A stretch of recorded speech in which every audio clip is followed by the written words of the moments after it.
5년 8월 15일에 우리가 해방이 됐지요. 우리 힘으로 참 1919년에 한일합방 조약이 맺어져 가지고 우리나라가 일제한테 강제 점령을 당해서 나라를 잃어버렸습니다. 그래서 애국 지사들은 저 상해로 가가지고 임시정부를 세우고 독립운동을 시작을 했습니다. 그러다가 제2차 대전이 벌어지고 미국에서 일본 히로시마, 나가사키, 히로시마에는 8월 6일 날 원자 폭탄을 투하를 하고 나가사키에는 8월 9일 날 또 원자 폭탄을 투하를 했지요. 그래서 일본 천황이 무조건 항복하는 바람에 우리나라가 갑자기 독립이 된 것입니다. 해방이 된 것입니다. 해방되고 아무 정부가 없고 하니까 해방되고 그때 미군이 이제 우리나라에서 그 치안을 담당하고 나라를 다스렸지요. 그러다가 1948년, 45년에 해방이 되고 8월 15일에 해방이 되고 1948년 8월 15일에 우리나라가 건국을 했습니다. 5월 달에 총선을 1948년 5월에 선거를 해가지고 유엔 감시하에 선거를 해서 국회의원을 뽑고 그리고 국회에서 헌법을 제정을 하고 그리고 헌법에 의하여 대통령 초대 대통령을 선출을 하고 그리고 정부를 수립을 했습니다. 그래서 우리나라는 유엔이 인정하는 그런 절차를 다 밟아서 대한민국 국민이 국민이 선거로 조직한 그 국회의원회 그들이 또 정한 헌법에 의해서 세워진 나라입니다. 이런 나라는 우리 반만년 역사에 최초로 세워진 나라입니다. 그 전에는 왕조였죠. 왕조. 나라라기보다도 왕조라 그럽니다. 왕조. 어떤 한 사람이 싸움을 잘 해가지고 나라를 이렇게 통일시켜가지고 왕국을 세웁니다. 그래서 통일신라, 신라 고구려 백제를 통일한 통일신라를 거쳐 그 다음에 왕건이 고려 나라를 또 신라를 정복하고 고려를 세우고 그리고 또 한 500년 지나다가 태조 이성계가 조선 왕국을 세웠습니다. 그 전에 나라는 그러니까 왕조였습니다. 나라가 아닙니다. 그러나 1948년에 세워진 나라는 국민들에 의해서 세워진 정식 국가, 우리나라에 최초로 세워진 그런 참 놀라운 그런 기적 같은 그런 나라가 세워진 것입니다. 그래서 1948년 8월 15일이 정부가 수립돼서 나라를 선포했어요. 이제 어떤 분들은 나라 건국일이 1919년 상해 임시정부가 세워진 때가 건국일이다 하는 분이 있어요. 그렇게 주장하는 분이 있고, 요건 광복 회장 이종찬 씨도 1919년에 건국일이다 이렇게 주장을 하더만서도 나라라고 하는 것은 나라의 그 3대 요소가 있습니다. 나라가 세워지려면 첫째로 국민이 있어야 되고 국민, 그 다음에 국토, 그 다음에 주권이 있어야 됩니다. 이것이 나라 국가의 3대 요소입니다. 주권이 있어야 되고 국민이 있어야 되고 국토가 있어야 됩니다. 그런데 임시 정부에서는 주권도 실은 없었죠. 주권. 그 상해에서 세운 임시 정부에는 주권도 없었고 또 국민도 다스리는 국민도 없었고 국토도 없었습니다. 임시 독립투사들이 몇몇 가서 이렇게 임시 정부만 세웠을 뿐인 것이지요. 그리고 특별히 이제 이 1948년 8월 15일 광복 그 국경일을 부인하는 그런 이유는 이제 이승만 씨가 특별히 그 미워하는 사람, 이승만 씨를 미워하는 사람, 김구 같은 분을 이렇게 또 추종하는 분들은 그런 의미에서 8월 15일, 48년 8월 15일을 인정하지 않으려고 하는 경향도 있어요. 그러나 1948년 8월 15일은 정식으로 주권이 세워지고 국민이 구성이 되고 국토가 있고 하는 정식 그 올바른 우리나라 생일인 줄로 믿습니다. 그래서 그때가 벌써 이제 70 몇 년 됐어요. 1948년이면은 75주간이 됐죠. 75년. 우리나라 나이가 75살이 됐습니다. 75살. 그래서 우리 대한민국은 참으로 국가다운 국가요. 우리 역사상 최초로 국민이 세운 그런 나라요. 또 민주주의 나라. 대단히 얼마나 큰 복된 나라인 줄을 우리가 아셔야 됩니다. 기적같이 세워진 하나님의 축복으로 세워진 놀라운 나라가 대한민국인 줄로 믿습니다. 아멘. 오늘 이제 여기 본문에 보면은 유대인들이 바울을 왜 이렇게 미워하고 죽이려고 하는지, 바울이 이제 각 아시아 지역, 유럽 지역, 각 지역에 선교를 이렇게 한 10여 년 이렇게 하다가 예루살렘에 왔어요. 예루살렘 와서 보고차 이렇게 와가지고 왔는데 잘 환영을 하며 반겨주며 격려를 하며 칭찬을 하는 것이 아니라 바울을 그렇게 죽이려고 해요. 미워를 하는 거예요. 그래가지고 심지어 바울을 죽이기 전에는 먹지도 않고 마시지도 않겠다고는 그런 결사대가 40명이나 그런 결사대가 생기는 거예요. 40명이 결사대가 생기면 그 배후 세력이 얼마나 또 강하겠습니까? 그 배후 세력은 제사장들, 바리새인들, 서기관들입니다. 그래가지고 40명이 바울을 죽이기 전에는 먹지도 않고 마시지도 않겠다고 단단히 각오를 하니까 하나님께서 바울을 철통같이 지켜주시죠. 그리고 천부장을 시켜서 바울을 데려다가 군대의 그 병영 속에 군대 그 병영 속에다가 탁 숨겨놓습니다. 그리고 한 400여 명의 호위병들을 시켜가지고 이렇게 가이사랴 총독부가 있는 가이사랴 벨리스 총독에게 후송을 하지요. 후송을 하니까 이제 오늘 본문은 대제사장과 또 장로들과 또 어떤 변호사 더둘러가 와서 바울을 고발하는 내용인데,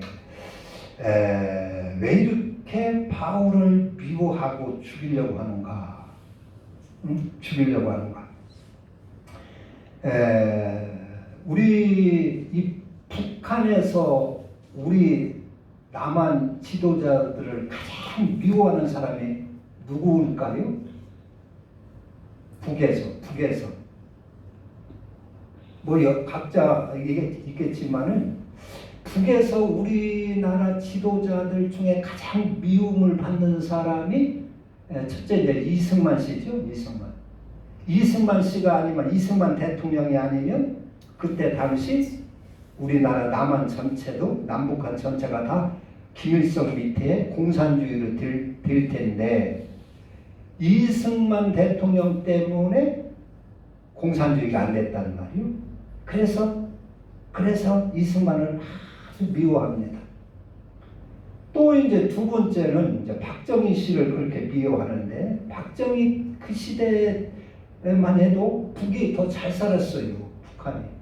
그런데 박정희 대통령이 산업화 운동을 함으로 인하여 남한이 이제 북의 경제를 우리가 추월하게 된 것입니다.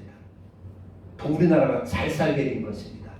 그래가지고 그 남한을 척화할 수 있는 그 가능성이 이제 멀어지게 되는 거예요. 점점 멀어지게 된 거예요. 그래서 박정희 대통령을 북에서는 미워합니다. 그리고 이제 박근혜 대통령 때 와가지고 김관진 국방장관을 아주 미워했지요. 왜 그러냐? 북에서 어떤 무슨 도발을 하면 너희들도 공격하고 선참 후 보고하라. 먼저 대항을 하고 먼저 공격을 하고 나중에 보고하라. 이래가지고 단호하게 그렇게 나서니까 김관진 그 장관을 미워해가지고 북한에서 사격 같은 거 연습할 때 김관진 그 장군 국방장관을 초상화를 받아 그려놓고 그걸 사격을 하고 그렇게 했어요. 그리고 이제 또 미워하는 사람은 이제 그 5.18 때 그 나라가 아주 소란났는데 그때 이제 북에서 우리나라 남침할 그 사태를 잘 봐가지고 그 광주 사태가 막 전국으로 번지고 걷잡을 수 없게 되면은 이제 남침을 하려고 준비를 싹 다 하고 있었는데 그게 수습이 됐단 말이에요. 수습이 돼서 북에서 또 기회를 잃었습니다.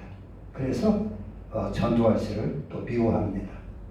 그래가지고 전두환 씨 대통령이 버마에 그 국민문이 참배할 때 북에서 테러를 일으켰죠. 죽이려고.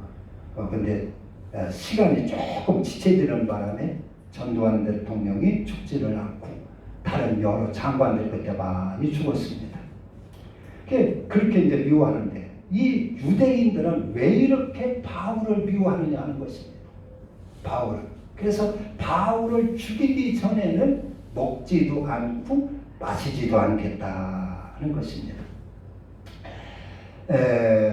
그 유대인들, 바리새인들, 이런 그 제사장들, 서기관들 이들은 성경을 매일 봅니다. 성경 공부를 열심히 합니다. 그리고 성경을 자녀들한테 부지런히 가르칩니다. 그런데 그 말씀대로 살지를 않아요. 성경은 매일 보고 가르치고 하는데 성경 들고 대접만 받으려고 하는 거예요. 높은 자리나 좋아하는 거예요. 시장에 가서 사람들이 나리 인사하면 그 인사 소리라도 그런 소리나 듣기 좋아하고 그러는 거예요. 하나님 성경 말씀대로 살지는 않고 대접만 받기 좋아하고 그런단 말이에요. 그래서 예수님도 이 바리새인들, 이 유대인들한테 이 화 있을진저 이 서기관과 바리새인들이라 이 휘칠한 무덤 같은 자들아, 이 독사의 새끼들아 그랬어요. 하나님의 말씀을 들었으면은 알면은 그대로 순종하고 살고 해야 성령을 얻는데 살지는 않고 대접만 받으려고 한다는 말이에요. 이 대접 받으려는 것이 사람은 이게 존귀하게 하나님 형상으로 지음받아서 대접받는 것이 좋습니다. 대접을 누구나 다 받고 싶어 하는 그런 마음들이 다 있습니다. 그런데 그 대접받으려고 하는 그 속성이 어디서부터 전염이 됐느냐? 마귀에게서부터 온 것입니다. 마귀가 하늘나라에서 하나님 앞에 대접을 할 때에 나도 하나님처럼 대접받아보자 해가지고 자기의 보좌를 높여가지고 대접받으려고 하다가 마귀가 되고 하늘나라에서 쫓겨 내려온 자가 마귀입니다. 그러니까 이 대접받고 높은 자를 좋아하고 하는 그 근본 그 출발점이 사탄 마귀입니다. 우리가 죄를 짐으로 마귀하고 교제하고 마귀의 말에 우리가 넘어감으로 인하여 이런 그 죄성들이 이런 교만한 마음이 우리 인간에게 들어온 것입니다. 그래서 사람이 다 대접받기를 좋아해요. 그 유대인들이 그러는 것입니다. 그래서 예수님께서 이 휘칠한 무덤 같은 자들아, 이 독사의 자식들아 그랬어요. 그러면서 요한복음 3장에는 너희가 성경에서 영생을 얻는 줄 알고 성경을 상고하는데 이 성경은 내게 대한 기록이고 성경을 그렇게 영생을 얻으려고 성경을 상고했으면 그 말씀대로 순종하고 살아야 영생을 얻지 않느냐. 왜 성경을 공부만 하고 순종하지 않고 그대로 살지를 않느냐 하며 예수님이 애통해 하십니다. 그러면서 예수님은 그 마태복음 5장에서부터 쭉 산상보훈을 말씀을 하시죠. 그러면서 7장의 마지막에 가서 내가 전한 이 말을 듣고 행하는 자는 반석 위에 집을 지은 지혜로운 사람 같아서 비가 내리고 홍수가 나고 바람이 부딪혀도 무너지지 아니하나니 이는 그 기초를 반석 위에 놓은 연고요. 내 말을 듣고 행하지 아니하는 자는 모래 위에 집을 지은 자와 같이 어리석은 자가 비가 내리고 바람에 불고 창수가 나면 그 무너짐이 심하니라. 그러니까 주님이 복음을 전하고 이 말씀대로 지켜 행해야 산다는 것입니다. 생명을 얻는다는 것입니다. 그것을 행하지 아니하면 모래 위에 지은 사람처럼 무너짐이 심하고 살 수 없다 그런 얘기입니다. 그런데 바리새인들이 그렇게 성경을 열심히 갖고 다니며 가르치며 공부를 하는데 살지를 않아요. 그래서 예수님이 그들을 진노를 하시는 것입니다. 이 바울이 오늘 이렇게 신문당하고 고소를 당한 것은 바로 그 부활을 전한 부활에 대한 그러한 그 복음을 전했기 때문에 신문을 받는다 했어요. 그러니까 바울이 전한 복음은 바울을 왜 그렇게 미워하느냐? 바울이 부활의 복음을 전하는데 유대인들은 바리새인들은 그렇게 성경 공부를 하고 지식으로나 알고 마음으로나 하나님을 믿고 안식일 지키고 제사를 드리면 구원받고 영생을 얻고 그러는 줄 아는데 바울은 그게 아니라 그 말씀대로 살아라는 것입니다. 살아라는 것입니다. 그러니까 듣기 싫어하는 것이요. 그러니까 당신들이 살지 않으면 소용이 없습니다. 말씀대로 살아야 합니다. 하니까 자기들이 지금까지 가리키는 것과 보여주는 것이 거짓이 드러나게 생겼으니까 바울을 그렇게 미워하는 것입니다. 바울을 그렇게 죽이려고 하는 것입니다. 그러니까 바울의 신앙은 뭐냐? 그리스도로 죽고 그리스도로 살아나는 것입니다. 우리가 그 니고데모라는 사람이 이제 예수님 앞에 그렇게 물어봐요. 선생님이요, 우리가 선생님이 하늘나라에 하나님께로부터 온 사람인 줄을 아나이다. 하나님이 함께 하시지 아니하면 주님께서 물로 포도주를 만드는 것이나 이런 여러 가지 이적이 하나님이 함께 하지 아니하면 행하실 수 아무도 그 누구도 행할 수 없습니다. 당신은 하나님이 함께하는 자요 하늘에서 오신 분입니다. 그랬어요. 그러니까 예수님께서 니고데모에게 니고데모야, 내가 진실로 네게 이르노니 사람이 거듭나지 아니하면 하나님 나라에 들어갈 수가 없느니라. 하나님 나라를 볼 수 없느니라. 그러니까 니고데모가 그러죠. 사람이 어떻게 늙으면 거듭날 수가 있습니까? 어머니 모태에 다시 들어갔다 나오는 것입니까? 물어봤어요. 그러니까 예수님께서 다시 너희가 유대인의 선생으로서 이것을 알지 못하느냐? 내가 진실로 너희에게 말한다. 사람이 물과 성령으로 거듭나지 아니하면 하나님 나라를 절대로 들어갈 수 없고 볼 수도 없다. 그러니까 물과 같은 사람, 그러니까 아주 간단한 이야기인데 니고데모, 그렇게 성경을 많이 알고 성경을 가르쳤다고 하는 이 니고데모가 이걸 이해를 못하는 거예요. 물과, 그래서 예수님께서 다시 거듭나라는 말을 이해 못하니까 예수님께서 다시 덧붙여서 설명을 해줘요.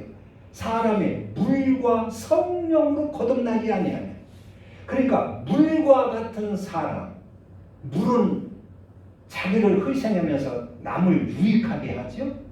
더러운 것도 자기가 더러워지면서 남을 물건을 깨끗하게 씻어주고, 시들어가는 나무도 물이 가서 희생을 해서 살려내고 물 주면 살아나고, 이 물은 겸손하고 또 남을 유익하게만 한다는 말이에요. 그래서 이런 물과 같은 사람으로 나만 위해서 살고 내 욕심으로 살고 내 정욕대로 사는 것이 아니라 물과 같이 남을 유익하게 하고 남을 살려내고 하는 이런 삶, 물과 같은 사람으로 거듭나지 않으면, 바꿔지지 않으면, 변화되지 아니하면 네가 절대 하나님 나라 갈 수 없다, 그런 얘기입니다. 이게 어린아이들처럼 간단하게 그냥 받아들이면 쉬운 얘기인데 니고데모, 바리새인 중에 바리새인이요 율법 교사인 이 니고데모가 이걸 이해를 못하는 거예요. 어떻게 거듭날 수 있습니까? 어머니 뱃속에 다 들어갔다 나와야 됩니까? 그렇게 묻는 거예요.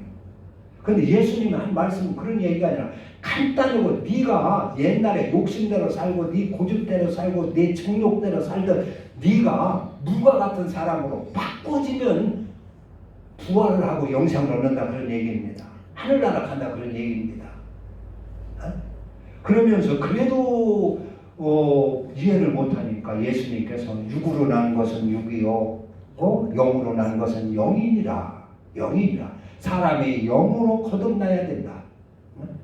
그러니까 이제 이 아브라함의 자손 가운데, 아들 가운데 육으로 난 이스마엘이 있지요. 그 육신의 정욕으로 났어요. 그러나 100세에 난 이삭은 하나님의 말씀을 믿어서 믿음으로 났습니다. 그래서 이스마엘은 육의 아들이라 하면 이삭은 믿음으로, 말씀으로 난 영의 아들이라. 그러니까 육으로 난 아들이 있고 영으로 난 아들이 있다는 말입니다. 우리 육신도, 우리 인간도 육으로 난 나이가 있고 하나님 말씀을 받아 복음을 받아서 영으로 다시 나야 된다, 그런 얘기입니다. 그러니까 그래도 이해를 못하니까 광야에서 모세가 뱀을, 광야에서 뱀을 든 것처럼 인자도 들려야 하리니. 그러니까 무슨 얘기냐면 거듭난 사람의 표상으로 예수님이 십자가에 달려 본을 보여야 된다, 그런 얘기입니다. 그러면서 이것은 하나님이 세상을 이처럼 사랑하사 독생자를 주셨으니 이는 저를 믿는 자마다 멸망치 않고 영생을 얻게 하려 하심이라. 그래, 예수님이 거듭난 사람의 표상으로서 십자가에 달리게 한 것은, 십자가에 죽게 한 것은 그를 표상으로 해서 그를 믿고 영생을 얻게 하기 위하여 예수님이 십자가에 달리셨다, 그런 얘기입니다. 하나님이 세상을 이처럼 사랑하사 독생자를 주셨으니 이는 저를 믿는 자마다 멸망치 않고 영생을 얻게 하려 하심이라. 그래서 우리는 그냥 무조건 예수 믿으면 영생을 얻는다, 이렇게 하는데 그 예수님이 하시는 그 요한복음 3장의 내용은 그런 게 아닙니다. 예수님을 표상으로, 거듭난 자의 표상으로, 물과 성령으로 거듭난 자의 표상으로 모세가 광야에서 뱀을 든 것처럼 예수님을 십자가에 달으셨다, 그런 얘기입니다. 십자가에 달으셨다. 그래서 저를 믿는 자가, 예수를 믿는다고 하는 것은 뭐요? 예수님의 그 십자가의 도를 따라 사는 것을 말하는 것입니다. 우리가 공자님을 믿는다 하면은 공자님의 그 교훈을 받아 따르는 것을 공자를 믿는다 하는 것처럼, 우리가 예수를 믿는다 하는 것은 예수님께서 주신 그 십자가의 도를 받아 따라 사는 것을 말하는 것입니다. 그래서 바울은 그랬어요. 이 십자가의 도가 안 믿는 사람에게는 미련한 것이다. 십자가의 도가 뭐요? 나를 희생해서 저를 살리는 것이 십자가의 도입니다. 희생의 도입니다. 사랑을 받고자 하는 것이 아니라 남을 사랑하고 섬기는 도가 십자가의 도입니다. 십자가의 도. 그래서 바울은 그랬어요. 예수님이 주신 이 십자가의 도가 믿지 않는 자들에게는 미련한 것이다, 그 말이. 미련한. 어떻게 사람이 자기 희생하면 사냐? 내 유익을 챙기며 살아야지. 어떻게 희생하며 사냐? 이거 천치나 하는 짓이지. 어떻게 그렇게 사냐? 자기가 자기를 챙기고 자기 욕심 챙기고 자기를 위해서 살아야 되지. 어떻게 희생하며 십자가의 도로 사냐? 믿음이 없는, 안 믿는 사람한테는 이것이 바보 천치 같은 짓이다, 그런 얘기입니다. 미련한 일이라, 그런 얘기예요. 그러나 하늘나라에 소망 있는 자들에게는, 믿는 자들에게는 구원을 주시는 하나님의 능력이다 그랬어요. 그 십자가가 안 믿는 사람한테는 미련한 것이지만은 우리는 구원받는 하나님의 능력이다, 그런 얘기입니다. 믿음이. 그러니까 이것이 십자가의 도를 믿는다고 하는 것이, 도 안에 들어와 산다는 것이 말하면 물과 성령으로 거듭나는 것을 말하는 것입니다. 바꿔지는 것을 말해요. 우리는 예수를 믿고 죽으면 그예수님이 재림할 때 이제 다 부활한다고 그러잖아요. 그 부활할 때 완전히 우리가 변화되는 줄 알아요. 그런데 바울이 전한 이 복음은, 부활의 신앙은 이 세상에서 네가 거듭나가지고 부활을 해야 한다는 것입니다. 그리스도로 죽고 그리스도로 다시 살아나야 한다는 그런 얘기입니다. 그래서 이 땅에서 살아있을 때 우리가 부활을 해야 죽어서도 영원한 생명의 부활을 할 수 있다는 것입니다. 그러니까 부활의 생명은 하나님의 생명입니다. 사람의 생명이 아닙니다. 그래서 우리가 어떻게 이 하나님의 생명을 내 생명으로 이렇게 부활할 수가 있느냐? 그것은 내가 우리 주님이 주신 그 십자가의 도를 받아 삶으로 인하여 내 영과 하나님의 영이 연합이 되는 것이다, 그런 얘기입니다. 그래서 바울은 이것을 부부관계로 설명을 했어요. 부부가 서로 만나서 육체의 연합을 이루어가지고 한 몸을 이루는 것처럼 우리가 주님의 그 십자가의 도, 그 그리스도를 듣고 끝나는 것이 아니라 그걸 받아들여서 그 말씀대로 내가 땀을 흘리고 피를 흘리며 삶으로 인하여 그리스도와 내가 한 몸을 이룬다, 그런 얘기입니다. 그래서 하나님의 생명, 부활의 생명을 내가 얻을 수 있다, 그런 얘기예요. 네? 그 말을 듣고 끝나면은 하나님과 연합이 될 수가 없지요. 연합이 될 수가 없는. 그래서 주님의 그 복음을 내가 받아들여서 내가 행할 때, 내가 땀을 흘리고 수고를 해서 그것을 내가 행할 때 하나님의 영과 내가 연합이 된다, 그런 얘기입니다. 그래서 부활의 생명, 하나님의 생명이 내 생명이 돼서 부활할 수가 있다, 그런 얘기입니다. 그러니까 바울이 전하는 이 부활의 신앙은 그리스도로 죽어라, 그런 얘기입니다. 그리고 그리스도로 살아야 된다. 이 땅에서 살아나야 된다. 그러니까 그리스도, 우리 주님께서 주신 그 십자가 도로 내 욕심만 부리는 내가 죽는 것입니다. 내 성질대로 살던 내가 죽는 것입니다. 내 정욕대로 살고 내 고집대로 살고 내 욕심대로 살던 내가 죽는 것입니다. 그리고 남을 위하여 사는 사람으로 다시 살아나는 것입니다. 이게 부활의 신앙입니다. 이게 바울이 전한 부활의 신앙입니다. 그래서 이 땅에서 내가 그렇게 그리스도로 새로운 사람으로 거듭날 때, 부활을 할 때 우리가 죽어서도 영원한 부활을 할 수 있다는 얘기입니다. 그 우리는 보통 그냥 적당하게 예수 믿고 죽으면 나중에 주님 재림할 때 그냥 부활하겠지, 이렇게는 알고 있어요. 이렇게도 알고 있는데 그게 아니라는 것입니다. 이 땅에 살아있을 때 내가 완전히 물과 성령으로 거듭나고 예수 그리스도로, 그리스도의 사람으로 새로 살아나야 된다, 그 말입니다. 내 옛사람은 완전히 장사 지내고 죽고 살아나야 된다. 그것이 바울의 부활의 신앙입니다. 그러면 멋지겠지요? 예수님이 그렇게 삶을 사셨어요. 30세 때까지 사상을 하시다가 세례 요한한테 세례받고 성령 임하시고 완전히 거기서 말씀으로 사는 사람으로 삶으로 거듭납니다. 그리고 공생애를 사시다가 십자가에 달려 죽으셨어요. 그리고 3일 만에 부활을 하셨습니다. 아멘. 사도 바울이 율법 아래에 있어서 율법 아래에 있다가 예수 그리스도를 만나서 그리스도의 사람으로 완전히 개종을 합니다. 과거에는 율법 아래서 내 성질대로 살고 내 고집대로 살고 내 정욕대로 살다가 그리스도를 만나서 내 옛사람을 완전히 매장시키고 죽고 그리스도의 사람으로 다시 바울이 살아납니다. 그게 그리스도 부활의 생명이라 하는 것입니다. 그래서 우리는 내가 이렇게 복음을 받아서 직접 삶으로 인하여 하나님과 연합이 된다. 하나님과 연합이 된다.